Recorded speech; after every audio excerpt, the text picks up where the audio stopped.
Students, welcome to our my class. आज हम लोग स्टार्ट करेंगे आज की क्लास में decision control structure. Okay, decision control structure. Basically पीछे जो हमने प्रोग्रामिंग की उसमें हमने सीक्वेंशियल प्रोग्रामिंग किया था, जिसमें आपने देखा कि जो स्टेटमेंट थी एग्जीक्यूशन में वो वन बाय वन सारी स्टेटमेंट्स चलती जा रही थी, राइट।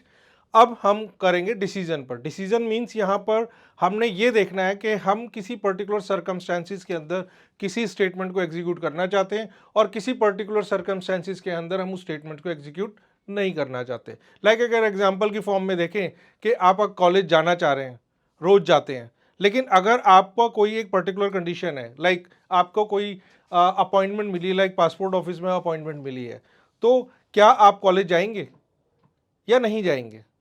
ये एक आपकी डिसीजन कंट्रोल के अंदर आ जाएगा। इसी तरह से आपका, अगर आप कॉलेज निकलने के लिए तैयार हैं, वेदर देखते हैं कि क्या मौसम बाहर का ठीक है। अगर बारिश का मौसम है तो आप अपने साथ अम्ब्रेला लेकर जाएंगे, अगर बारिश का मौसम नहीं है तो आप अपने साथ अम्ब्रेला लेकर नहीं जाएंगे।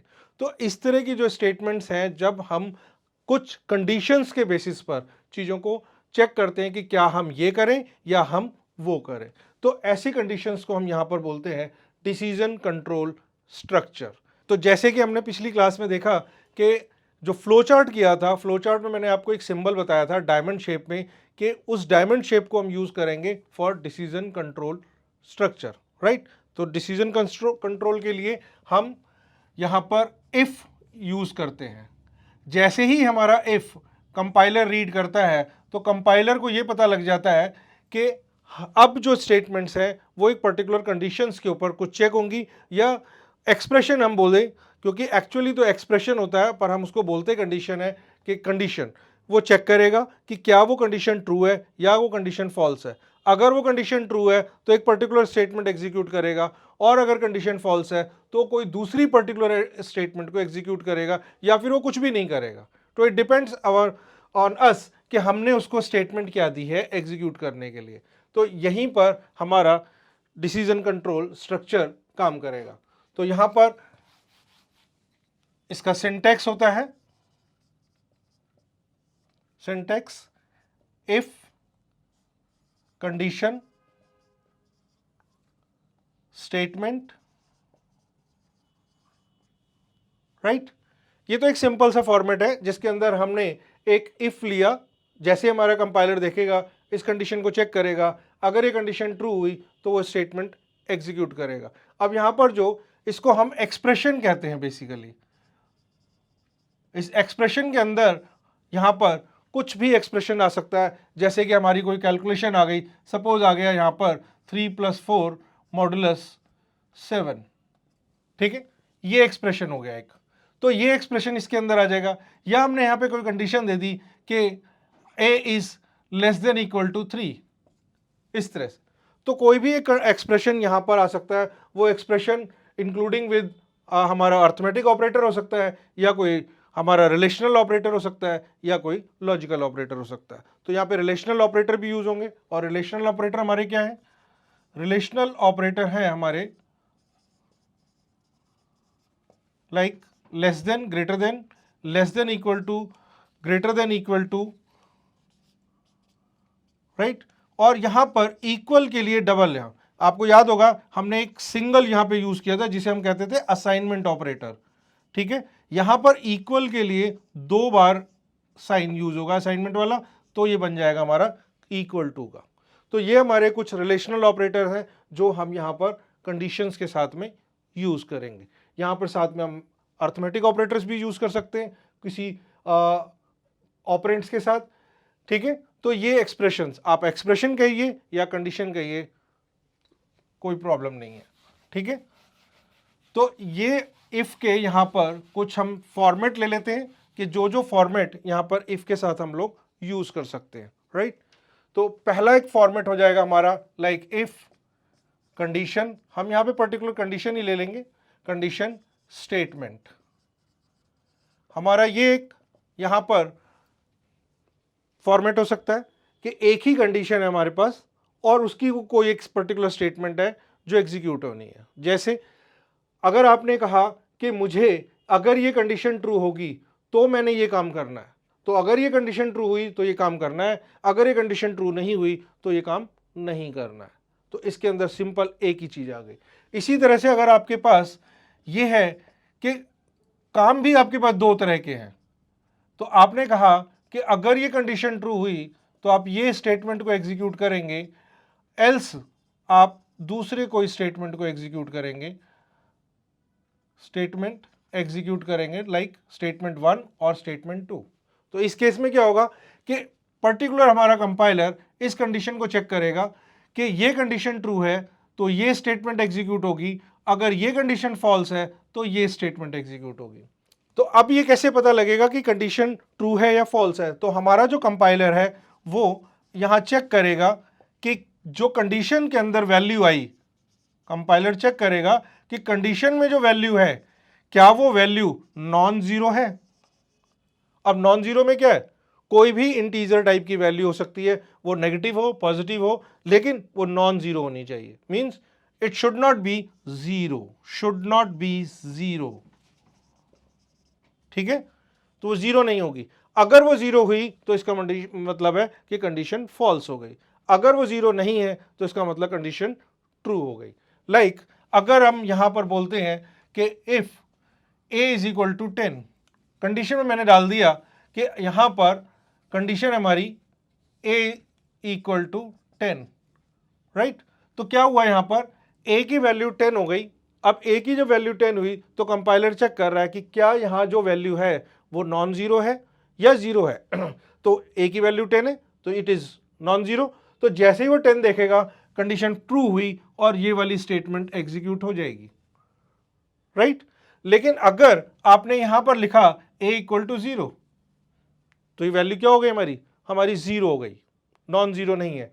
ठीक है, इट इज जीरो, तो that means condition is false. तो जैसे ही कंडीशन फॉल्स होगी वो इस स्टेटमेंट को एग्जीक्यूट कर देगा, राइट। तो इस तरह से कंपाइलर डिसाइड करेगा कि क्या कंडीशन ट्रू है या कंडीशन फॉल्स है। और वो कंडीशन कब चेक करेगा, जैसे ही उसे इफ दिखेगा, इफ दिखते ही उसको समझ आ जाएगा कि इफ के साथ में कोई एक एक्सप्रेशन यहां पर है जिसे उसे चेक करना है। और वो चेक क्या करना है कि वो जीरो है या नॉन जीरो है, राइट। तो इस तरह से एक फॉर्मेट हमारा ये हो जाएगा। दूसरा फॉर्मेट हमारा हो सकता है कि इफ हो जिसके अंदर कंडीशन लग रही हो, हमारी कंडीशन ट्रू होने पे कोई एक स्टेटमेंट एग्जीक्यूट हो रही है, एल्स में हमारे पास फिर से एक कोई कंडीशन यहां पर आ रही है,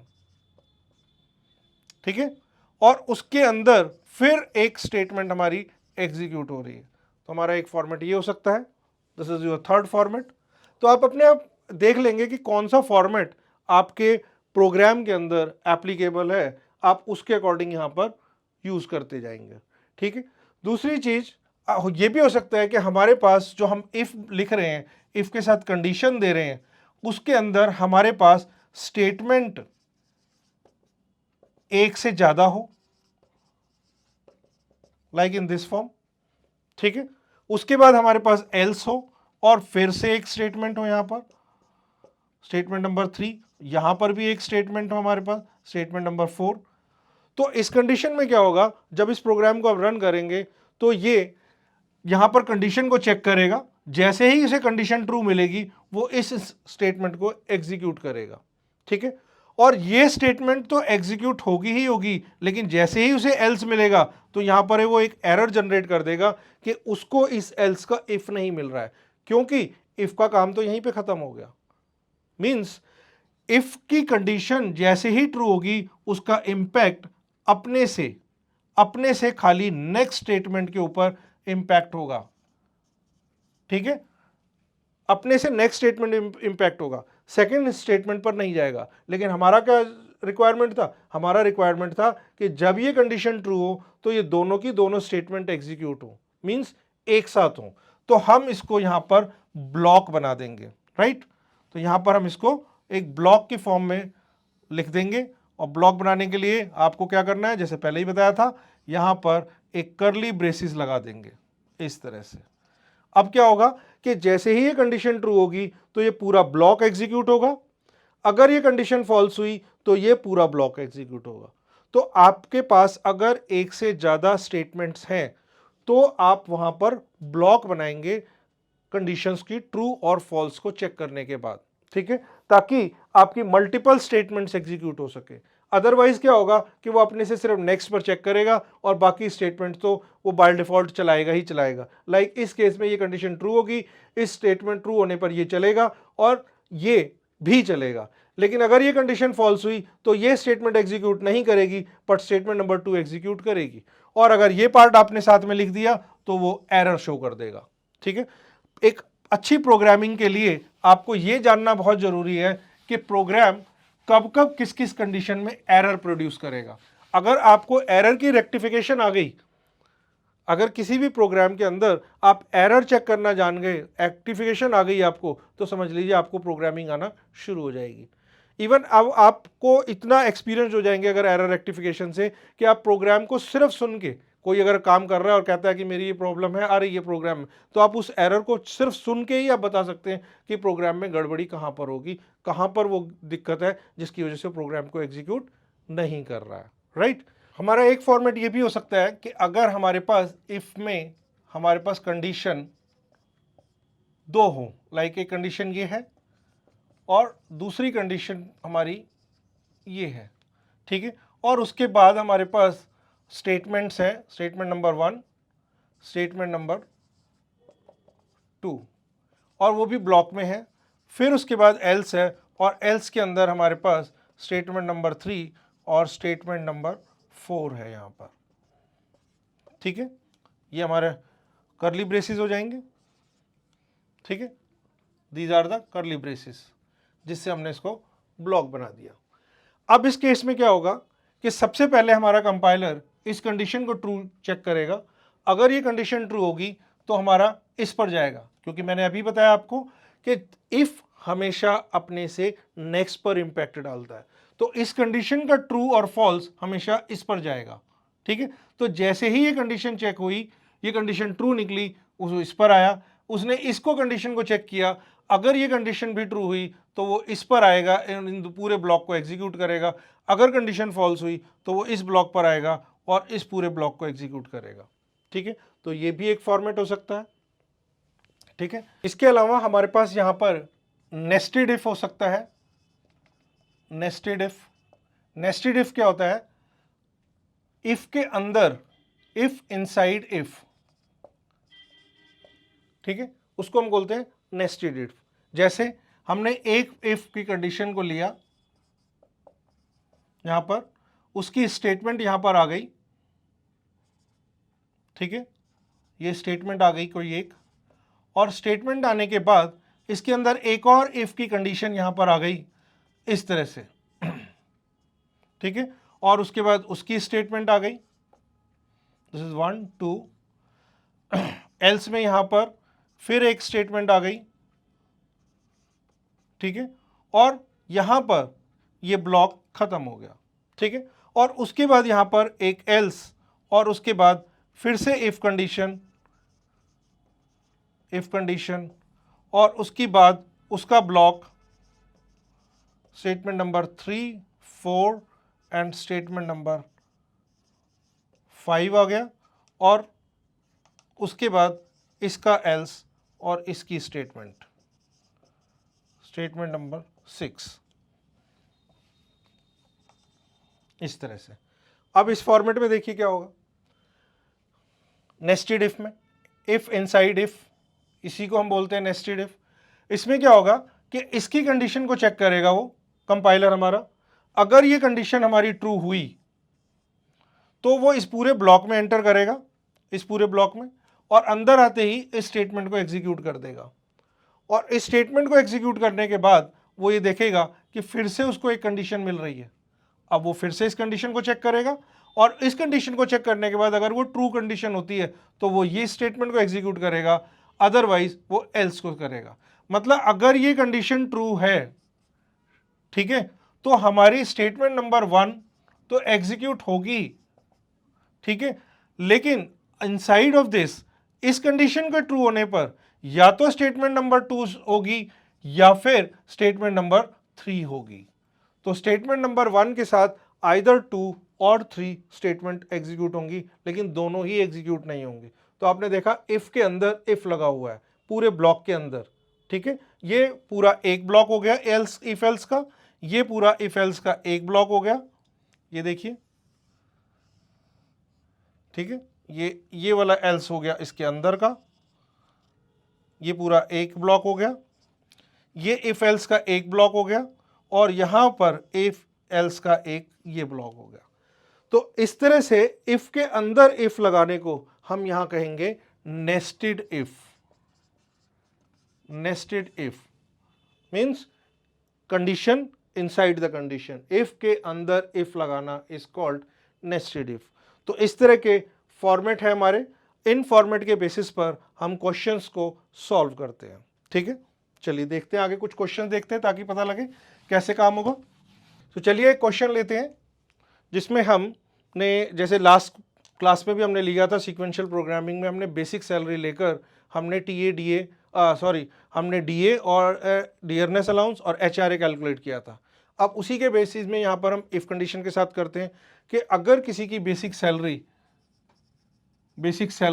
यहाँ पर हम एक पर्टिकुलर ले लेते हैं, लाइक अगर हम मानते हैं कि किसी की बेसिक सैलरी अगर 1500 रुपये है, 1500 रुपये से ज़्यादा है, ठीक है, तो उसको एचआरए हम यहाँ पर देंगे ओनली 20%, ठीक है, और डीए देंगे हम उसको यहाँ पर 60%, ठीक है।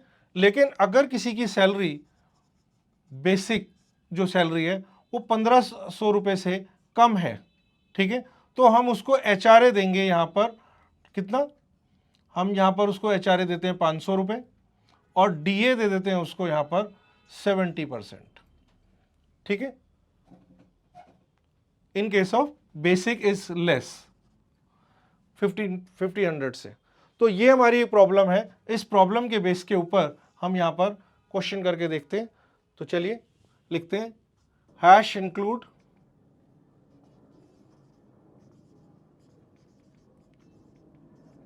stdio.h, इंटीजर टाइप मेन ले लेंगे, राइट। मैंने आपको बताया कि अगर आप VS कोड में कर रहे हैं या DevC++ में तो आप इंटीजर लीजिए मेन में, अदरवाइज अगर आप टर्बो सी में कर रहे हैं तो आप इंटीजर मेन भी ले सकते हैं, उसके अलावा आप वॉइड मेन भी ले सकते हैं, ठीक है। देन इंटीजर टाइप के हम वेरिएबल ले लेंगे, एक ले लेंगे बेसिक का, एक ले लेंगे एचआरए, एक डीए, ठीक है, और ग्रॉस सैलरी के लिए हम इसको जीएस ले लेते हैं, ठीक है। देन वैल्यू को एंटर कराएंगे प्रिंटफ, और एंटर क्या कराएंगे, basic salary, so enter basic salary, ठीक है। देन स्कैनफ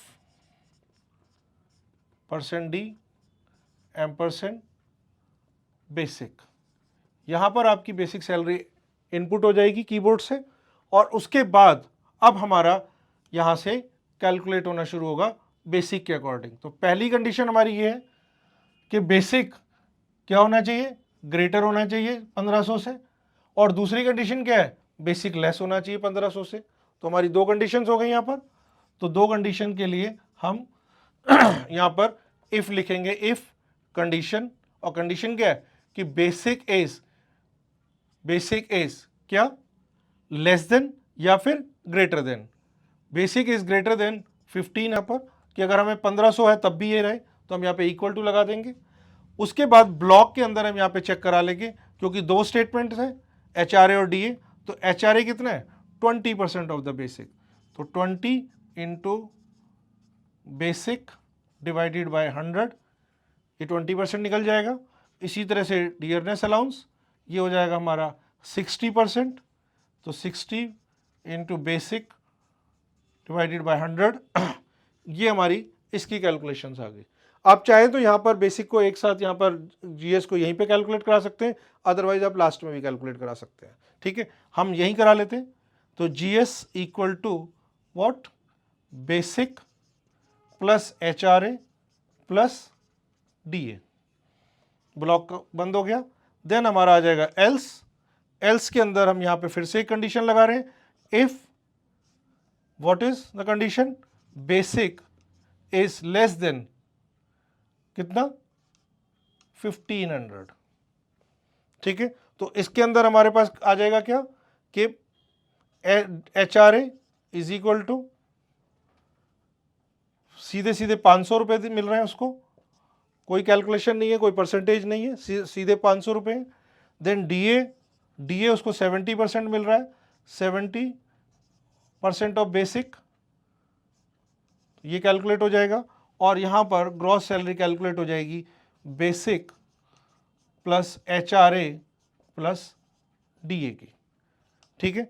और बाहर आने के बाद हम इसको यहाँ पर प्रिंट करा लेंगे, the basic the gross salary is %D GS, ठीक है। और यहाँ पर उसके बाद रिटर्न 0 और ये हमारा मेन क्लोज, ठीक है। तो यहाँ पर ये हमारा मेन क्लोज हो गया, ठीक है। यहाँ पर ये इफ का ब्लॉक हो गया, ये एल्स के अंदर सेकंड इफ का ब्लॉक हो गया, ठीक है। तो अब हमारा कंपाइलर इसके अकॉर्डिंग चेक करेगा, ठीक है। तो अब इसको प्रोग्राम को आप ड्राई रन करके देखिए। ड्राई रन करना आपके लिए बहुत ज़रूरी है, क्योंकि अगर आप ड्राई रन करेंगे तो ही आपको पता लगेगा कि प्रोग्राम जो आपने लिखा है वो करेक्ट लिखा है या नहीं। क्योंकि हमेशा आप प्रोग्राम को जो अपना लॉजिक डेवलप कर रहे हैं उसे आप सिस्टम पर चलाकर नहीं देख सकते हैं, ठीक है।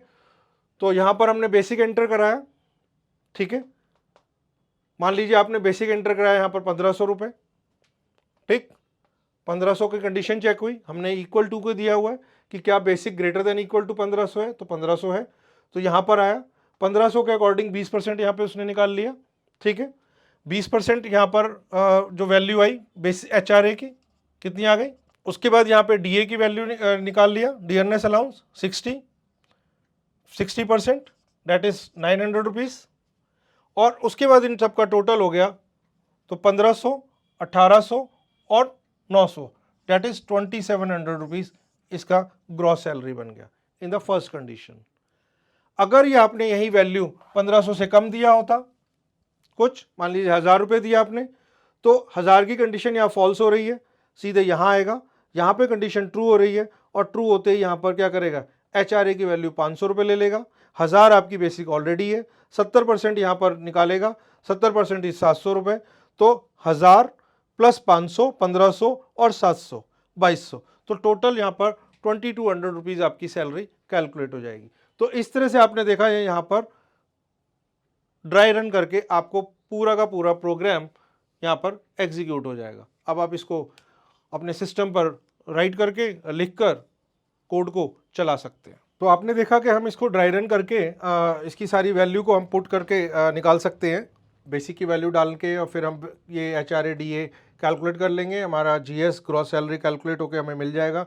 लेकिन ड्राई रन के केस में अभी आप देखें अगर इसको, तो एक छोटी सी यहाँ पे मिस्टेक है, उसे मिस्टेक नहीं कहेंगे, लेकिन क्या होगा कि जब आप इसको रन करेंगे सिस्टम के ऊपर तो ये वाला ब्लॉक रन होगा, ठीक है। इस ब्लॉक को रन होने के बाद आपको ये बेसिक ग्रॉस सैलरी शो कर देगा यहाँ पर, ठीक है।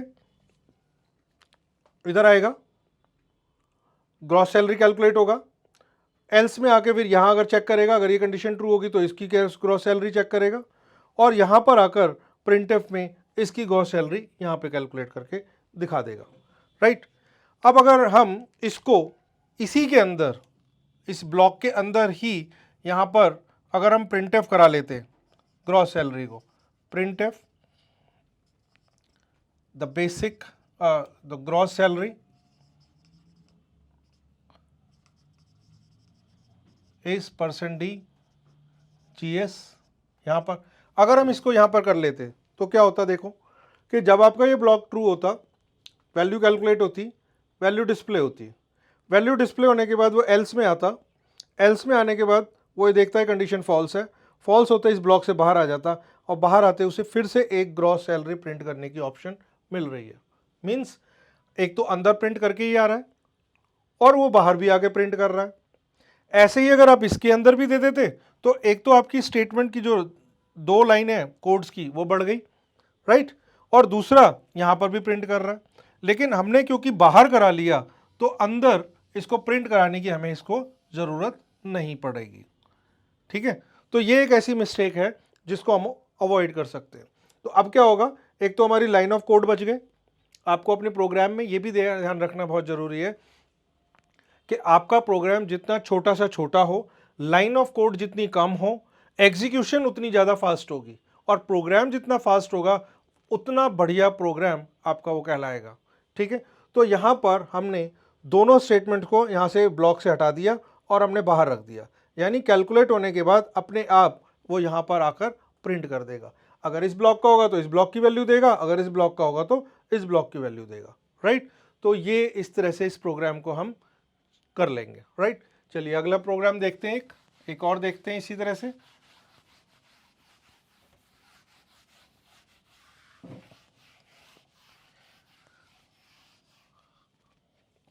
नेक्स्ट प्रोग्राम हम देखते हैं कि एक नंबर लेते हैं और नंबर को चेक कराते हैं कि क्या वो नंबर इवन नंबर है या ऑड नंबर है। राइट, तो उसके लिए आ जाते हैं यहाँ पर इंटीजर मेन के अंदर। अब हमें एक ही नंबर को चेक कराना है और कुछ करना नहीं है, तो हम स्टेटमेंट में आप दे सकते हैं कि ये ऑड है या इवन है। तो उसके लिए हम एक ही नंबर यहाँ पे ले लेंगे, इंटीजर टाइप, मान लीजिए नम ले लिया आपने। ठीक है, वैल्यू एंटर कराइए, प्रिंटफ एंटर वैल्यू, स्कैनफ कराइए, %d %num। और अब जब आपके पास नंबर आ चुका है तो इस नंबर को आप चेक कर सकते हैं। चेक करने के लिए क्या करेंगे, फिर से कंडीशन इफ नम। अब इवन नंबर कौन से होते हैं, वो नंबर जिनको 2 से डिवाइड करने के बाद जिनका रिमाइंडर 0 आए। तो यहाँ पर क्या होगा, नम मॉडुलस 2, इससे हमारा रिमाइंडर फाइंड आउट हो जाएगा, और इक्वल टू 0। तो अब आप देखो, इस जो हमने बताया कि हमारे पास इफ़ के अंदर हम कंडीशन बोलते हैं तो बेसिकली वो एक्सप्रेशन होता है, तो ये एक्सप्रेशन हो रहा है। अब यहाँ पर क्या हो रहा है, यहाँ पर रिलेशनल ऑपरेटर भी यूज़ हो रहा है और साथ ही साथ अर्थमेटिक ऑपरेटर भी यूज़ हो रहा है।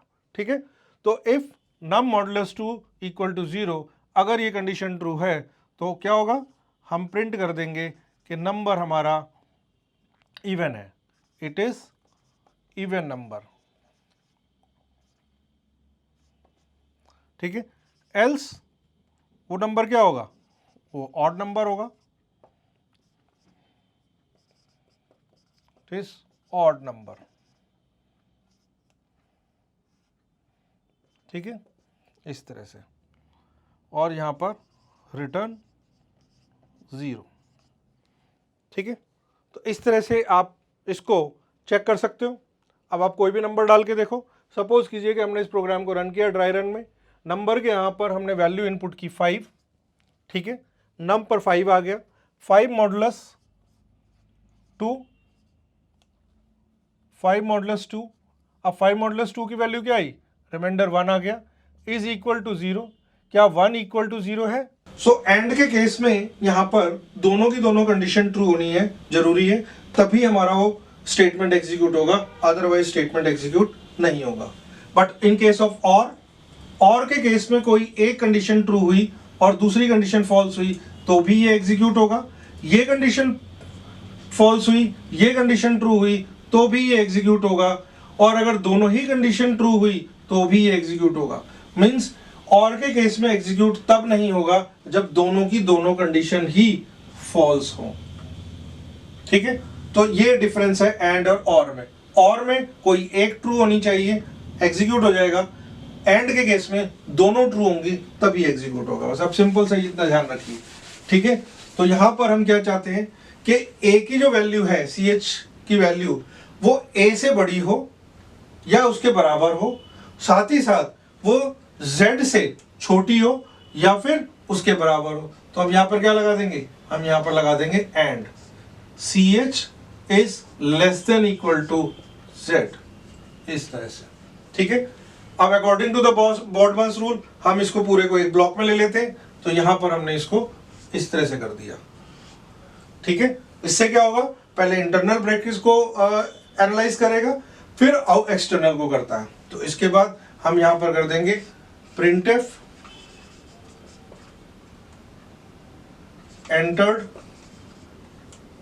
एंटर्ड की या character is capital.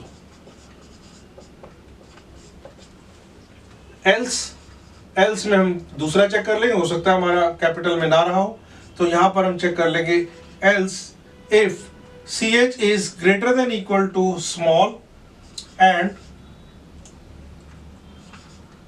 CH is less than equal to small z। ठीक है, अगर ऐसा है तो हम यहां पर दे देंगे printf entered। तो अगर ऐसा है तो यहां पर हम लिख देंगे printf entered character is small। ठीक है, उसके बाद एल्स में आ जाएंगे। अब एल्स में या तो वो कैपिटल है या स्मॉल है या फिर वो नंबर होगा, तो एल्स में हम एक और कंडीशन दे देंगे, if CH is greater than equal to. अब यहाँ जो हम नंबर देने वाले हैं उसको भी हम कोट्स में देंगे क्योंकि हम करेक्टर इनपुट करा रहे हैं किसी तरह से। ठीक है, तो M and CH is less than equal to 9। तो इसके लिए हम यहां पर दे देंगे printf entered character is number। ठीक है, एल्स इसके अलावा, इन तीनों के अलावा क्या होगा, स्पेशल सिंबल होगा, तो हम उसके लिए बिना किसी कंडीशन के लगाए हम यहां पे लिख देंगे printf entered character is special symbol। ठीक है, उसके बाद ये इफ का पार्ट यहाँ पर खत्म हो जाएगा। यहाँ पर हम दे देंगे रिटर्न 0 और यहाँ भी मेन का ब्लॉक बंद हो जाएगा। ठीक है, अब आप इसमें यहाँ पर कोई भी एक कैरेक्टर इनपुट करके देखेंगे। जैसे सपोज कीजिए आपने कैपिटल B एंटर किया, तो जैसे ही आप कैपिटल B एंटर करेंगे, ठीक है, वो यहाँ पर आएगा, यहाँ आकर चेक करेगा, B की वैल्यू चेक करेगा इंटीजर टाइप में 66, तो 66 इसमें लाई कर रहा है, बेसिकली A और Z की इंटीजर वैल्यू ले रहा है, वो इसके अंदर लाई कर रहा है, तो आपको यहाँ पर दिखा देगा एंटर्ड कैरेक्टर इज कैपिटल, और बाकी के पार्ट को छोड़कर सीधे रिटर्न 0 पर करके प्रोग्राम से बाहर आ जाएगा। राइट, तो इसी तरह से आप बाकी के कैरेक्टर्स को भी इनपुट कर प्रोग्राम को चेक कर सकते हैं। तो मेरे ख्याल से आपको डिसीजन कंट्रोल स्ट्रक्चर अच्छी तरह से समझ आ चुका होगा। बाकी के प्रोग्राम हम प्रैक्टिकली अपने सिस्टम पर चलकर करके करेंगे, तो उसको करने से पहले आप इसको अच्छी तरह से समझिए और उसके बाद हम सिस्टम पर करेंगे। राइट, अगर आपको कोई डाउट है तो कमेंट कीजिए, वीडियो को लाइक कीजिए, शेयर कीजिए और ज़्यादा से ज़्यादा इसको शेयर करके हमारा भी मोटिवेशन बढ़ाइए। ठीक है, वीडियो तो आप लोग देख ही रहे हैं लेकिन सब्सक्राइब नहीं कर रहे हैं, तो इस वीडियो को सब्सक्राइब भी कीजिए ताकि आपको आने वाली वीडियो के बारे में इंफॉर्मेशन मिल सके। Thank you, good bye.